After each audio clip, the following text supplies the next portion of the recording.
After weathering 8 weeks of downtime due to the pandemic, by the end of May, NASCAR was starting to find its rhythm. Ready to race here at Charlotte. Finally, short track racing at Bristol. Just you and him. Here comes Keselowski. You're checking right here, man. Nice work. Brad Keselowski will claim victory in the Coca-Cola 600. Oh my goodness, thank you guys. But if 2020 has taught us anything, it's that sports don't play out in a vacuum. Events beyond anyone's control were once again about to impact NASCAR and one of its star drivers, and force a reckoning with history.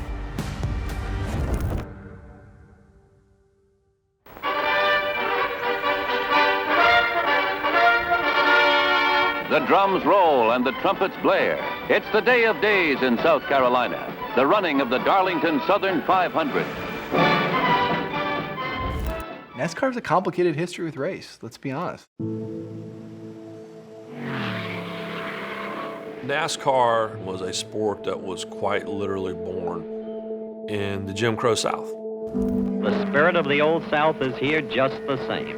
Its growing years were rooted in the Southeast in the 1950s and the 1960s. As a result, it is the widest professional sport. A lot of really good people have worked really hard over the years to try and change that. Wendell Scott broke NASCAR's color barrier in the 60s. He was the sport's first full-time African-American driver. But when decades went by without a second, NASCAR took steps to diversify the garage. In 2004, it formed a program called Drive for Diversity with the help of the sport's lone African-American team owner, former NBA player Brad Daugherty. But progress was slow. Stock car racing is a cultural sport. You need that cultural lineage. I need my grandfather to have been in the sport, my dad, someone to give me the tools and hands-on experience. All of these young men and women of color had the opportunity to come out and learn more about the race car and also the racing business. But after that, it's like, okay, what's your real opportunity? You know, there's only 36 teams that participate, there's 36 seats, and those are taken. We went 10-ish years before we were actually able to put someone in the national series for any length of time. And that certainly has changed with the likes of Bubba Wallace and Daniel Suarez. Bubba Wallace got his start in the Drive for Diversity program in 2010 and quickly found success in NASCAR's minor leagues. At a Martinsville Truck Series race in 2013, Wallace became the first black driver since Scott to win a race. He did it again the next year, this time driving the number 34 in honor of Scott's longtime number. Darrell Wallace Jr. will take Wendell Scott back to victory lane. And in 2018, nearly 50 years after Scott's last race, Wallace strapped into the 43 car and became the second African-American driver to race full-time in NASCAR's top division, the Cup Series. Austin Dill is going to win the 60th running of the Daytona 500, with Bubba Wallace coming in second. Got so many emotions going right now. I am so proud of you, baby. I'm so proud of you. Pull it together, bud. Pull it together. You just finished second. It's awesome. While pit road looks very different now than it did in Scott's day, NASCAR's historical image has been hard to shake. There has been, I think, this stigma around the sport in the past that people aren't welcome, and that's what we're looking to change.